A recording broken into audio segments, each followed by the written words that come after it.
You are listening to Proof Text, a Glossa House podcast exploring scripture with Dr. T. Michael W. Halcomb and Dr. Fredrick J. Long. Welcome and enjoy. Hello and welcome to Proof Text. Michael Halcomb here with Dr. Fredrick J. Long, and we are continuing to discuss verbs. I think this is part 15 in our GrammarPoint series discussing verbs. In the previous episode, we talked about the concept of diathesis, voice, and we're going to continue on with that a little bit today. We're going to think about active voice. So we're going to let Fred take the reins here and talk to us about active voice. So Fred, what do you have for us? Hey, thanks. What is the Greek term for active voice? Is it diathesis energetike? Close. It's energia diathesis. That's a little tricky because that energia, like Erasmian, I think would say it like energia, which is a little easier because you get that that g with the gamma that allows you to say the iota that follows, or epsilon iota that follows easier. So energia. So you say with a Y, energia. Energia, though, is a noun. Energia, or maybe it is energetic. Yeah. I need to look at that. But, diathesis. Yeah. But active voice. Yeah, diathesis. Okay.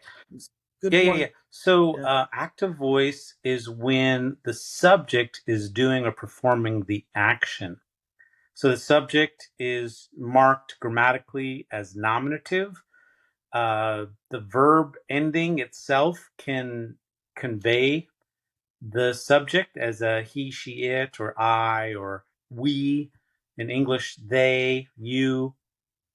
So an example of an active sentence would be Jesus healed the paralytic man or the paralytic person, or Jesus sent the apostles. So Jesus is the one who's doing the action there.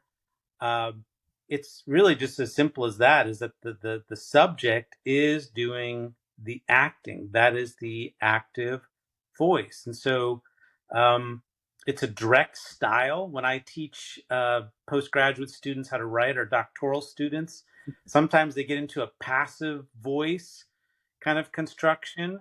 Yes.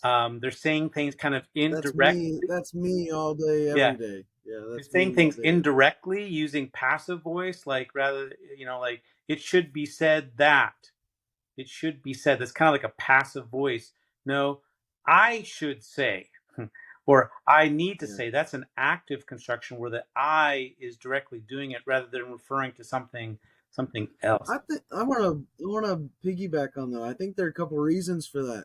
I think one, a lot of U.S. students, when they're in high school, they're taught to write in the third person. Mm-hmm. In fact, they're told they're never allowed to write in the first person. Yeah, that's true. Yeah. So I think that's like baked into students, especially those last 2 years of high school when you're writing portfolios or theses or whatever. That's true. So I think that's a big part of it. I had another point, but I forgot it. Well, it's, I think people are taught how to write differently. I think people are hesitant to use their own authorial voice. I'm saying this, or I will argue in this paper. But it's okay to do that every now and then, like to go ahead and admit that, because a lot of times the alternative will be, passive voice. It will be argued in this paper. It will be argued. That's actually passive voice, and that's a more of an indirect style. So I think I think that happens too in research papers because you're citing people a lot, right? Where you're supposed to be citing people a lot, and so it has been said by so and so. I don't know. That just seems to be. Yeah, that it has been said is like that's a meta comment setup. Just say so and so says. N.T. Wright says. That's active voice construction. Yeah. So that's active voice. It's pretty simple. We use it a lot. Probably it's the most common voice in the New Testament. Like if we did like a search of forms, you're going to see the most. of the active voice. So yeah, make sure you learn the active voice forms and endings, and that should help you out a lot. Interested in growing your ancient language skills but not sure where to start?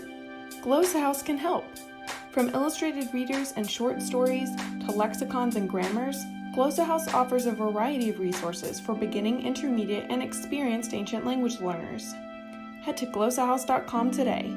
Glossa House, language resources for the global community.